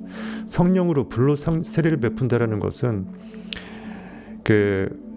물이 포도주가 된 거예요. 즉 의식이 깨어나서 진리로 넘어간 상태예요. 즉 세례 요한이 그리스도로 넘어간 상태예요. 즉 내가 진리로 깨어난 상태에서 진리 자체가 되어버릴 때 그 진리가 무엇인지를 알게 된다는 거예요. 내가 보고 그가 하나님의 아들이심을 증언하였노라 하니라. 34절까지입니다. 29절부터 보시게 되면요. 이튿날 요한이 예수께서 자기에게 나오심을 보고 아까 말했죠. 이튿날로 접어든다. 즉 내가 먼저 이제 다른 사람들 이런저런 사람들에게 세례를 베풀다가 나중에 예수 그리스도를 세례를 베푼다라는 것은 내 의식이 계속 이렇게 어떠한 상태로 이렇게 계주를 하면서 2번 주자, 3번 주자 계속 하다가 예수 그리스도가 나오셔갖고 예수한테 세례를 베푼다라는 끝판왕의 기주한테 나의 그 모든 인생의 진리를 찾아가는 경주에서 맡기는 거잖아요. 파이널로. 이튿날 요한이 예수께서 자기에게 나오심을 보고 이르되 내가 나를 사랑하는 그 요한이라는 마음, 나를 사랑하는 마음 상태에서 진리가 깨우쳐 나오지는데 그 상태로서 내가 의식이 넘어가는 과도기에서 내가 그에게 세례를 베푼다라는 것이에요. 세상 죄를 지고 가는 하나님의 어린 양이로다. 문자적으로 해석해버리면 세상의 모든 죄를 다 짊어지고 가는 조그마한 어린 양 새끼라 그러면 얼마나 불쌍할까 되게 안타깝게 보이죠. 근데 그게 아니고 하나님 의식 전능한 의식 시스템에서 하나님의 아들 독생자로서 어리게 막 깨어난 그리스도의 영 진리 상태는 이처럼 그 모든 현실에 있는 보여지는 천하 만물에는 결과 세계에 의식이 함몰되어 있는 그 모든 것들을 다 전부 다 철수시키고 떡이 현실에 들러붙어 있는 거 다 떼갖고 의식을 철수시켜서 12바구니에 가득 채워서 예수 그리스도의 디사이플, 아포스톨로스, 예수 그리스도의 완벽한 영적 무장된 마음 상태로서 회수시킬 수 있다는 거예요. 하나님의 본성, 아담을 창조하시기 전에 원래 하나님됨으로써 회복시킬 수 있다는 것입니다. 내가 전에 말하기를 내 뒤에 오는 사람이 있는데 나보다 앞선 것은 내가 전에 말한다라는 것은 구약시대 때부터 말하는 거잖아요. 내가 지금 세례 요한의 상태까지 깨어나기 전 상태에서도 계속 양파 껍질은 벗겨져 왔고 계속 구약시대 때의 선지자의 입술을 통하여서 진리가 이것이다라면서 양파 껍질을 계속 벗기기 전에도 진리의 방향성은 오롯이 하나였다라는 거예요. 그렇게 계속 말해져 왔다시피 그렇게 내 뒤에 오는 사람, 내가 더 그 다음의 영역으로 깨어날 것은 더 이상 진리 그 자체밖에 없다는 거죠.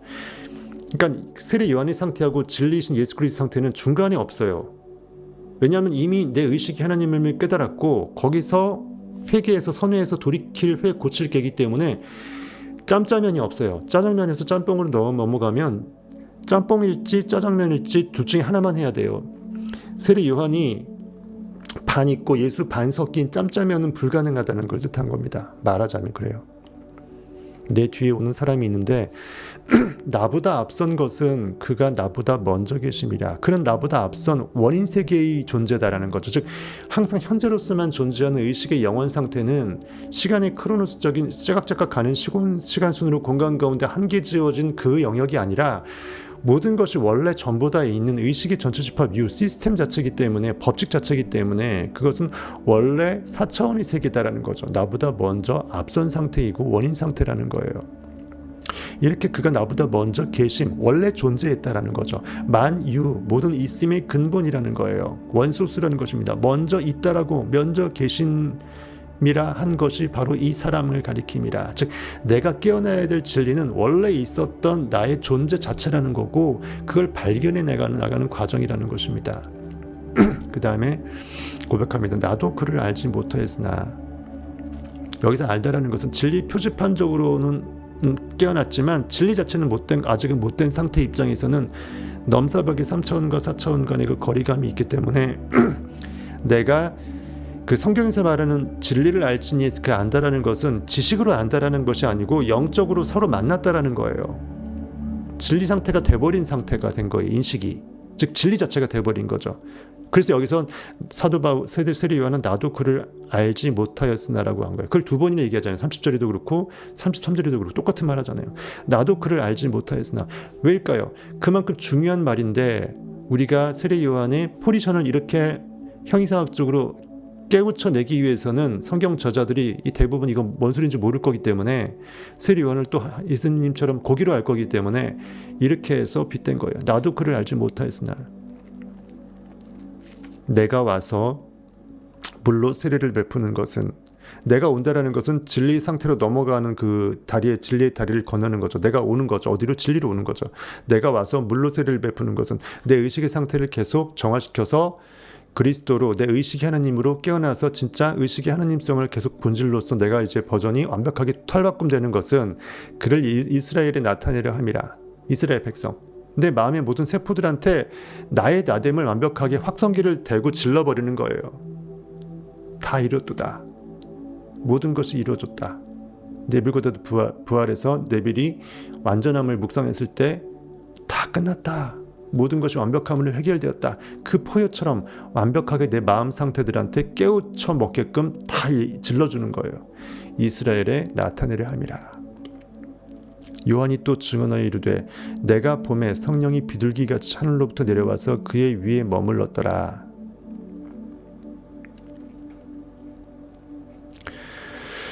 증언한다라는 것은 진리의 상태를 계속 영적으로 깨어나면서 자각하는 거죠. 내가 봄에 내가 진리구나 라는 것을 영으로 깨어나면서 알게 되면서 내가 나를 바라보고 있는 상태, 내가 인지하고 있는 상태가 뭐다? 성령이. 나는 영이니까, 하나님이 영이시니까, 내 인식은 영 그 자체니까, 성스러운 홀리한 전 우주의 홀리스틱한 거룩한 의식 자체니까 그러한 영이 비둘기같이, 비둘기 성경에서는 평화를 상징하고 평강을 상징합니다. 진리는 너희들에게 평강이 있을지어다 하면서 돌아가시고 예수께서 다시 제자들한테 오셔가지고 성경에서 너희에게 평강이 있을지어다가 첫 말이잖아요. 즉 보여지는 그 선생님이었던 그 예수께서 보이지 않는 보혜사 성령 내 영 의식 자체가 되어버리는 것으로 넘어가서 십자가에 못 박혀서 내 안에 들어와 버린 상태에서는 그때는 더 이상 나는 이제 진리가 내 안에 들어와 버리니까 평강할 수밖에 없죠. 엠마오로 가는 그 두 제자들이 그 마음속에 뜨거움을 느꼈잖아요. 그거예요. 평강이 있을지어다. 진리로 우리가 정말 회복되는데 평강하지 못하다, 그럼 아직 진리를 모르는 거예요. 세례 요한의 상태도 안 된 거예요. 근데 비둘기같이 하늘로부터 내려와서 그의 위에 머물더라. 모든 그 평강에 하나님이 온 우주의 평강의 그 모든 의식 세포들로 양자장 상태에서 쭉 내려와 갖고 예수 그리스도가 만약 인간이라고 치면 머리 위에 성령이 비둘기처럼 모여서 얼굴을 감추죠. 왜냐하면 얼굴이 없으니까. 예수는 얼굴이 없어요. 한 번도 예수의 얼굴이 뭐 성경에 있는 다른 등장인물처럼 다윗은 용모가 빼어나고 뭐 어떠고 저떠고 그런 말처럼 사울도 마찬가지고 누구보다 머리 하나가 더 있고 크고 이런 전혀 묘사가 없어요. 즉 진리라는 것은 완벽하게 모든 것이 물론 성경 인물들이 등장인물로 의인화되어 있지만 그 중에 의인화 중에 의인화인 예수 그리스도는 더 그렇다라는 거죠. 얼굴을 묘사하지 않기 위해서 의도해서 얼굴 모습이 있을 법한 얼굴 주위를 비둘기로 가려버린 거예요. 즉 평강의 하나님이라는 거죠. 즉 하나님은 영이라는 거고 예배하는 자가 영과 진리로 예배해야 되고 현실에서는 예수 그리스도가 존재할 수 없고 그래서 현실에서 누가 이단처럼 내가 그리스도라고 하면서 이단 교주가 지가 교주가 되고 나머지를 종으로 부려먹으려면 그한테 현혹되지 말란 뜻이에요. 이미 진리는 내 안에 나로서 있다라는 것입니다. JMS다 뭐다 만민중앙교회 뭐다 요새 저기 넷플릭스에서 만들어서 그 다큐멘터리 나왔잖아요. 보지 마세요. 괜히 기분만 찝찝해지니까. 어차피 진리를 알게 되면 진리의 방향으로 더 가게 되면 진리가 아닌 것들은 어차피 관심이 없어져요. 그런 거 보게 되면 기분만 찝찝해지잖아요. 하늘로부터 내려와서 그의 위에 머물더라. 즉 내가 진리로 회복되어서 영광 찬양 가운데 거하게 되니 나는 평강의 왕이 되고 프린스 오브 피스가 되니까 나의 마음 상태, 온 우주의 양자장 의식 상태는 완벽하게 평강으로 이렇게 쭉 내려와서 평강으로 포만감을 느끼게 된다는 거예요. 나도 그를 알지 못하였으나 여전히 계속 모른다고 합니다. 즉 제대로 알기 위해서는 무한대로 가야 된다는 거예요. 물로 포도주 만드는 것은 한 번 하고 땡이 아니고 뭐 세계적인 거부가 되었다고 땡이 아니고 네빌도 보세요. 네빌도 충분히 깨달았어요. 부활 경험까지 죽기 전에 2, 3년 전에 했어요. 그럼 거기서 대충 그만두고 성경 묵상 안 하고 부활 계속 강의 안 하고 놀아버릴 수도 있어요. 나는 다 이뤘다. 이제 수업 끝났으니까 놀자. 안 했다니까요. 죽을 때까지 했던 거 그대로 했습니다.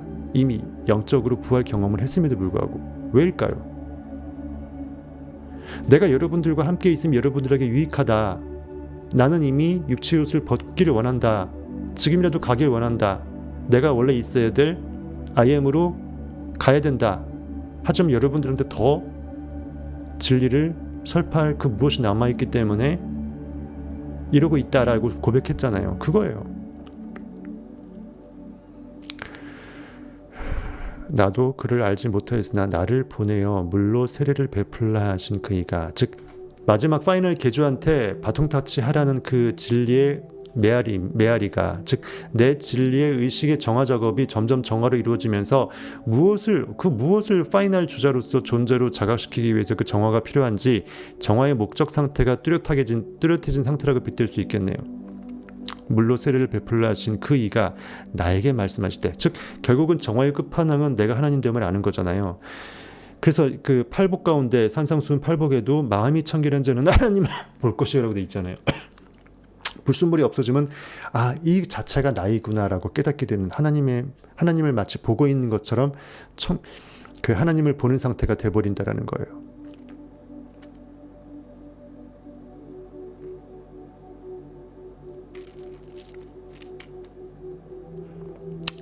나를 보내어 물로 세례를 베풀라 하신 그 이가 나에게 말씀하시되, 성령이 내려서, 즉 내 안에 있는 진리가 이것이 진리라고 알기 위해서 그것으로 다가가라고 명령하니까 다가가다 보니까 나는 계속 물로 정화 작업을, 세례로 의식을 정화 작업을 할 수밖에 없고, 마치 의인화되어서 그 성령이 내려서 누구 위에든지 머무는 것을 보거든 그가 바로 곧 성령으로 세례를 베푸느니 곧 네가 파이널 주자로 바톤 터치 해야 될 예수 그리스도인 줄을 알라 하셨기에 이렇게 된 거예요. 그러니까 모든 게 의인에 표현된 거예요. 계속 인식으로 내가 인식이 IM됨을 계속 깨우치다 보니까 IM이 어떠한 의미인지를 완벽하게 끝판왕으로 찍어서 알게 된 그 상태가 또 그것은 계속 무한으로 증폭되어야 됨을까지 또 깨달아서 그렇게 계속 하고 있는 그 상태가 되었을 때 이제 그것을 가리키는 표지판 역할은 이제 끝나는 거죠. 더 이상 계속 가리킬 필요 없잖아요. 이미 달이 되어버렸으면 달을 가리키는 손가락이 필요해야 안 필요해요. 이미 사닥다리를 다 타갖고 하늘로 올라서 승천한 사람은 사닥다리 필요해 안 필요해요? 없어요. 필요 없어요. 더 이상 진리의 표지판인 세례 요한의 내 상태가 더 이상 아니게 되어버렸기 때문에 사닥다리 걷어차는 것처럼 나는 옛 자아 상태가 아니라니까요. 그래서 얘는 이제 등장인물에서 꺼지는 거예요. 세례 요한은요. 그래서 성령이 내려서 그 누구 위에든지 머무는 것을 보거든 그가 그 성령으로 세례를 베푸느니 바로 하나님임을 알라 하셨기에 내가 보고 그가 하나님의 아들이심을 증언하였노라 하니라. 하나님과 동체된 하나님 본체 되심을 내가 이제 끝판왕으로 더 이상 이제 가리키면서 사라지는 거예요. 즉 내가 올라갔던 사닥다리 역할을 다 해갖고 목적물이 돼버리면, 목적 상태가 돼버리면, 파이널이 돼버리면 사닥다리를 내가 필요가 없으니까 걷어차야 되잖아요. 계속 사닥다리 붙들고 있으면 더 이상 진리가 아니니까. 즉 내가 사닥다리 상태에 있고 계속 달을 가리키는 손가락 상태에 있으면 달이 될 수 없잖아요. 의인화된 거예요. 그렇게 내가 그것을 완벽하게 에라 모르겠다면서 걷어버리고 차버리고 진리 자체가 되어버린 상태예요. 그럼 더 이상 세례 요한은 온데간데 없잖아요. 모세가 여호수아한테 바통 타치한 것처럼 무덤도 찾지 못할 정도로 마정물은 더 이상 뭐가 어디까지가 마정물이고 어디서 또 본물인지 섞여버리니까 없어져 버리는 거예요. 존재 자체가 의미가 없어져 버리는 거예요. 개구리가 올챙이 시절을 몰라야 돼요. 개구리로 거듭났으면 이렇게 보시면 되겠습니다. 이렇게 보시고 책을 보시죠. 29절부터 34절을 저 해석했고요. 책에서는 뭐 별거 없습니다. 더 이상 자세하게 안 해줘요. 조셉 머피는.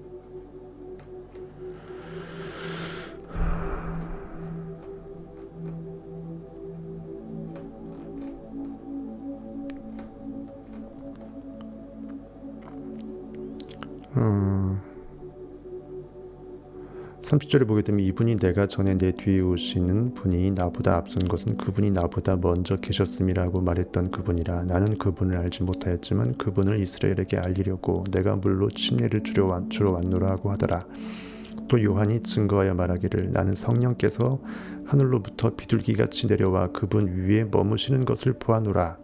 나는 그분을 알지 못하였으나 나를 보내시어 물로 침례를 주라고 하신 그분, 즉 내 안에서 진리 스스로가 깨어나 주니까 진리를 가리킬 수 있게 되었다라는 거예요. 그분이 내게 말씀하시기를 성령이 내려와 그 위에 머무는 것을 보리니, 즉 내가 그러한 의식 상태가 되는 상태를 내가 자각하게 되리니 그가 성령으로 침례를 주느니라. 바로 그것이 내가 마지막으로 바톤타치 해야 될 나의 그 물로 세례를 주는 마지막 파이널 그 정화 상태라는 거예요.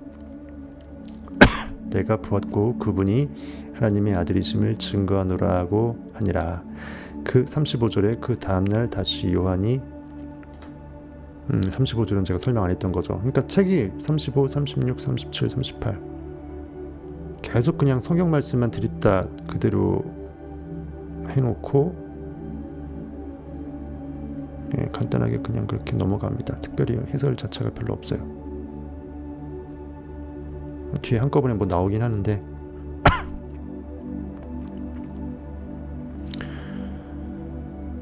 그 다음에 제가 어디까지 했죠?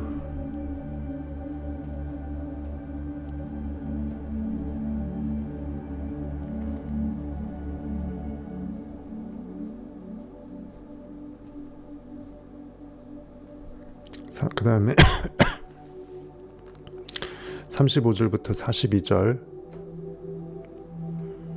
가보겠습니다.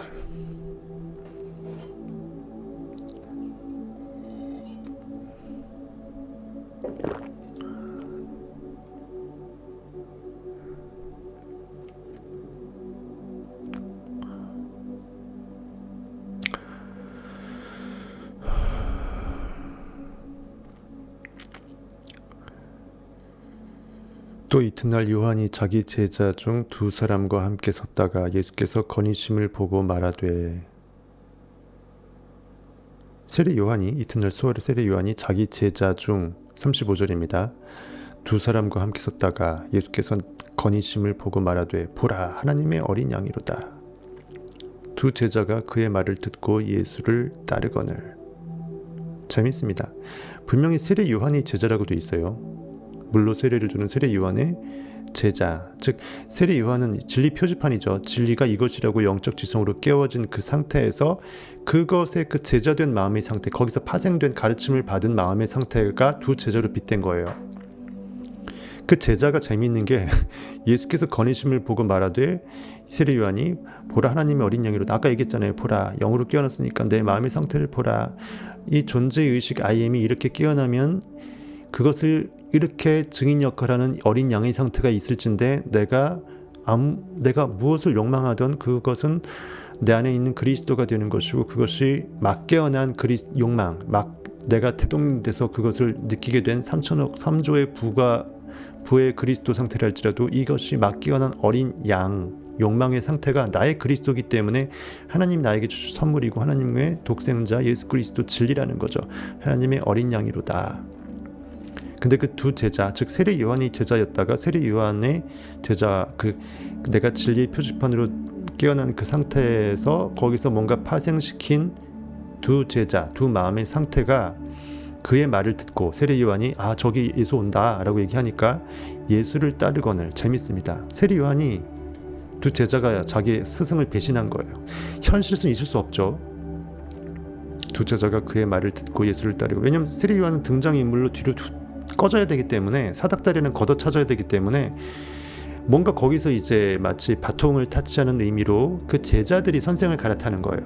우리의 마음 상태가, 고귀한 마음의 상태가, 내가 진리를 깨달았다고 해서 깨닫는 그 상태, 즉 진리를 가리키는, 달을 가리키는 손가락 상태에 있으면 안 되잖아요. 사닥다리를 걷어찼다라는 것은 내가 사닥다리에서 벗어나야 되기 때문에, 사닥다리, 즉 표지판을 상징하는 세례 요한이 꺼지는 대신에 진리로서 넘어가려면 뭔가 바통이 가야 돼. 그 바통 역할을 하는 것이 여기서 그 세례 요한의 두 제자로 빗대졌네요. 즉 우리의 마음의 상태가 옛 자를 허물을 벗고 뱀처럼 새로운 자로서 이렇게 넘어가는 것을 상징해서, 그 제자가 자기 스승 요한을 내버려 두고 저기 예수 온다 하고 하니까 의인화시켜서 저기 진리로 온다, 내가 지금 진리로 넘어간다 하니까 더 이상 그 세례 요한 달을 가리키는 손가락을 스승으로 섬기지 않죠. 모시지 않죠. 배신하는 게 정상입니다. 두 제자가 그의 말을 듣고 예수를 따르거늘. 자기의 더 이상 스승은 예수라는 거예요. 즉 내 의식의 상태가 필요한 예수 그리스도의 12제자의 마음 상태 중에 처음에 그 두 제자 된 마음의 상태는 자기의 주인이 나, 그리스도, 하나님, 나 아예임을 이미 안 거예요. 그러니까 그것을 가리키는 손가락 역할하는, 표지판 역할하는 지성 자체를 내 주로 섬기지 않고 배신하고서 예수를 따릅니다. 정말 재밌어요. 이렇게 의인화되어 있습니다. 예수께서 돌이켜 그 따르는 것을 보시고, 얼라 너 왜 제자 버리고 너 왜 네 진짜 스승 버리고 배신해갖고 나한테 덜러붙어 하면서 욕하지 않았어요. 그렇죠? 예수께서 이르시되 와서 보라. 예수께서 돌이켜 그 따르는 것을 보시고 물어 이르시되, 재밌습니다. 무엇을 구하느냐. 즉 내 안에 있는 진짜 진리는, 진리로 깨어난 그 상태에서는 진리를 따르는 제자된 마음의 상태가 있어야 돼요. 즉 믿음 베드로가 없어서는 예수가 존재할 수 없죠. 즉 예수의 본성을 12등분 해갖고 나눠놨다고 보시면 돼요. 예수 따로 있고 제자 12명 따로 있어서 13명이 있는 게 아니고요.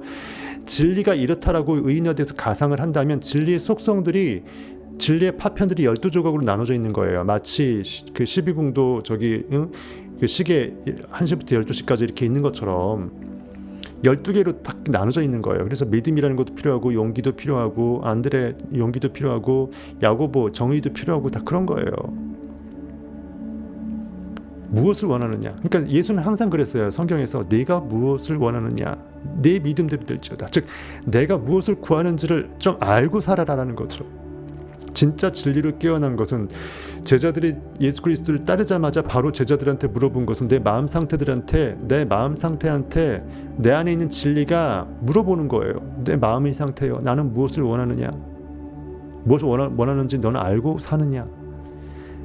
이거예요. 나의 아포스톨로서 불러진 나의 마음의 상태한테, 어파슬 사도들한테, 제자들한테, 부르심받은 마음의 상태들한테, 내가 불러낸 내 마음의 상태들한테 무엇을 욕망으로 아임데스로서 목적지를 두고 출항하고 있느냐, 나침반은 있느냐, 갈 길을 알고 가고는 있냐. 그냥 아무 동력도 없이, 방향표도 없이 그냥 뗏목으로 흘려가서 그냥 흐르는 그 바람 따라 물결 따라 하면서 정말 의미 없이 내 존재를 잃어버리고 있진 않냐, 이거예요.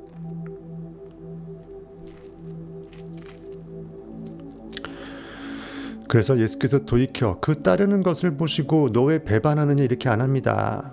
물어 이르시되 무엇을 구하느냐. 무엇이 있었으면 좋겠느냐. 즉 내가 어떠한 존재이기를 원하느냐. 무엇으로서 보이지 않는 것을 없음에서 있음으로 불러내고 싶으냐. 즉 무엇을 창조하고 싶으냐. 나 현실을 어떻게 구원하고 싶으냐. 무엇을 구하느냐. 그 말이에요. 이것을 누가 나한테 물어봐 주는 것이 아니라 내가 나한테 묻는 거예요. 이르되 랍비여 어디 계시오니이까 하니, 랍비는 번역하면 선생이라. 예수께서 이르시되 와서 보라. 그러므로 그들이 가서 계신 데를 보고 그날 함께 거하니 때가 10시쯤 되었더라. 재밌습니다. 저기 분명히 의인화되어 있긴 했지만 세례 요한이 저기 예수 온다고 했으면 보이니까 말한 건데, 왜 제자들은 그냥 보이는 대로 가는 건데, 예수께서 돌이켜 그 딸을, 이미 제자들이 따른다는 것, 예수가 어디 있다는 거 아는 거잖아요. 근데 기껏해서 네가 무엇을 구하느냐 물어봤는데 황당한 게, 이르되 선생님이여 어디 계시오니까, 마치 눈에 보이지 않는 것처럼 그 좌표를 물어봤어요. 뭘까요? 이미 여기서 이 예수 그리스도나 세례 요한은 고기가 아니라는 거, 의인화시킨 거라는 거를 성경 저자는 이렇게 은연중 알려주는 거예요. 하나님은 영이라는 거예요. 진리는 눈에 보이지 않고 성경에 있는 등장인물들은 고기가 아니라는 거죠.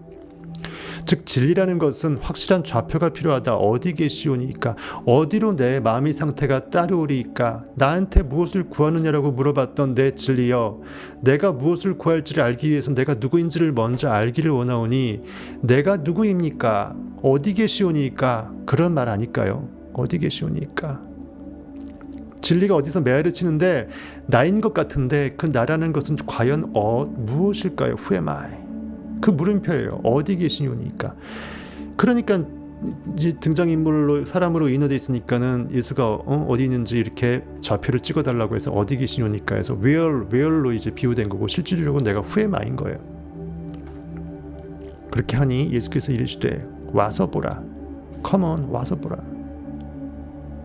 나를 따르라. 내가 누군지는 나를 묵상해서 나의 존재를 더 느껴봐라는 거죠.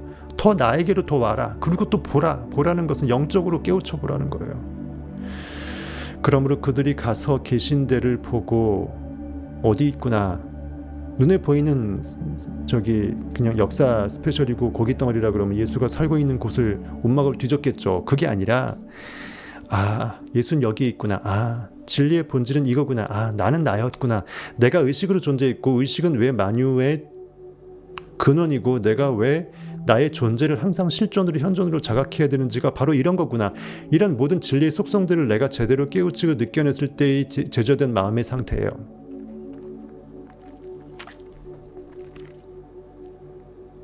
그들이 가서 계신 데를 보고 그날 함께 거하니 때가 10시쯤 되었더라. 그러니까 성경 문자적으로는 예수께서 그 처음에 그 제자 된 상태에서 그 제자들이 처음에 둘이 먼저 12명 중에 2명의 퍼즐이 맞춰진 거예요. 근데 그 2명의 퍼즐을 누가 몰고 왔다? 그 너구리 몰고 오세요. 너구리를 누가 몰고 왔어요? 2명이 너구리를 누가 몰고 왔어요? 세례 요한이 몰고 온 거예요. 세례 요한은 바통 타치를 했던 예전의 사닥다리고 표지판이니까 떨쳐버리고 진리 자체가 되어버리지만 진리를 가리키는 표지판이 필요 없어요.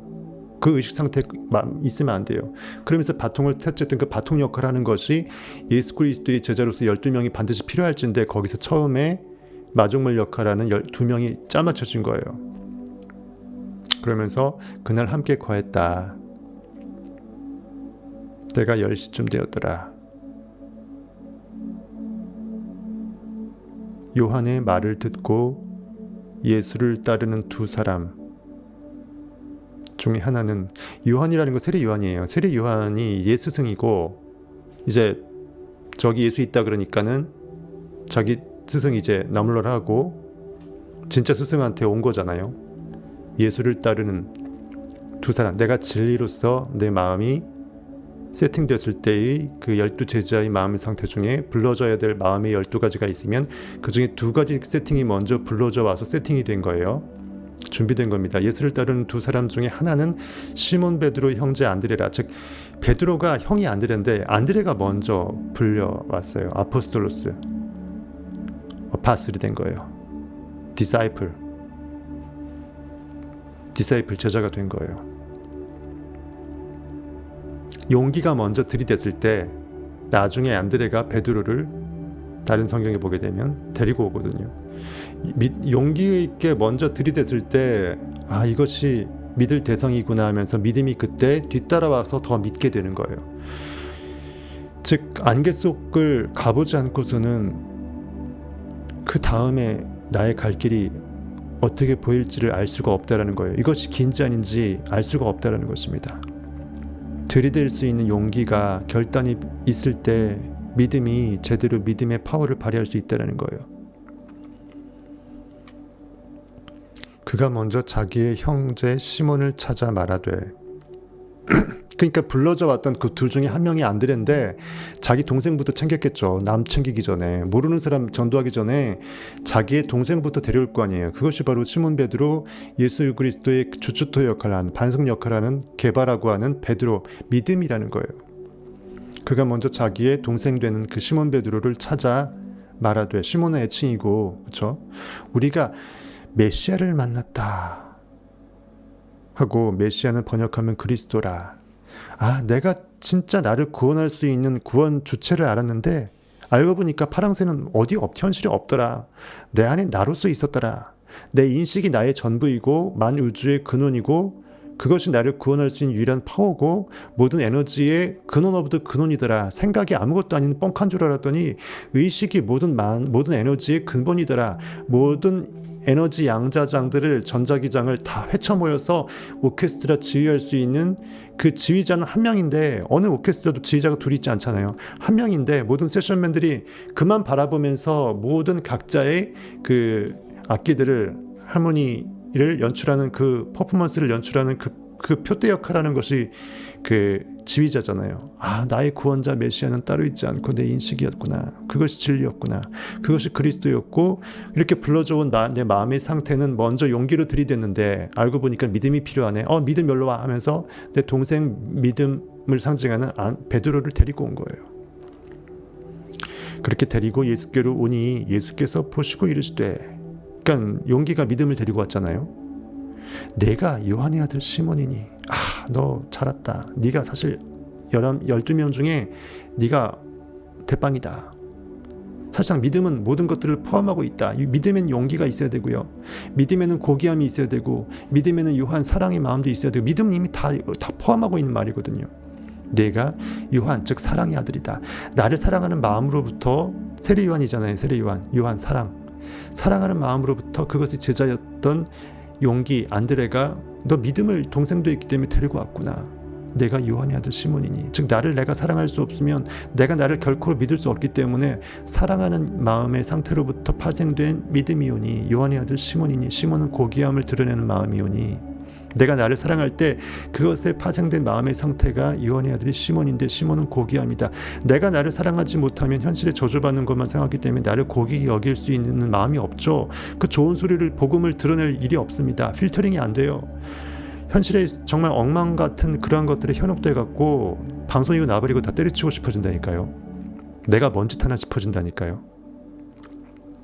바로 고귀한 것만 드러내는 시몬의 마음의 상태는 내가 하나님 자체임을 깨닫는, 최고의 정말 사랑 자체임을 깨닫는 요한의 마음이 거기서 아들 역할하는 시몬이 나올 수 있음이니, 요한의 아들 시몬이니, 즉 믿음이라는 것은 나를 사랑할 수 있을 때 거기서 나의 고귀함을 필터링해서 건져 올림 가운데 그것만을 내가 욕망의 끝판왕으로 믿어낼 수 있는 믿음이 될 수 있는 것이니 이것이에요.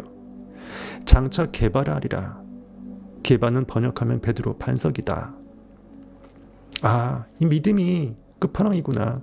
믿음이 거대한 상상력이 웅대한 저택 집을 지을 때 반석 역할을 하는구나. 비가 오더라도 바람이 불더라도 모래 위에 지은 집이 아니기 때문에 완벽하게 끈덕지게 들러붙어 갖고 끝판왕으로 찍어낼 수 있다는 거구나. 이렇게 해석하시면 될 것 같아요. 42절까지.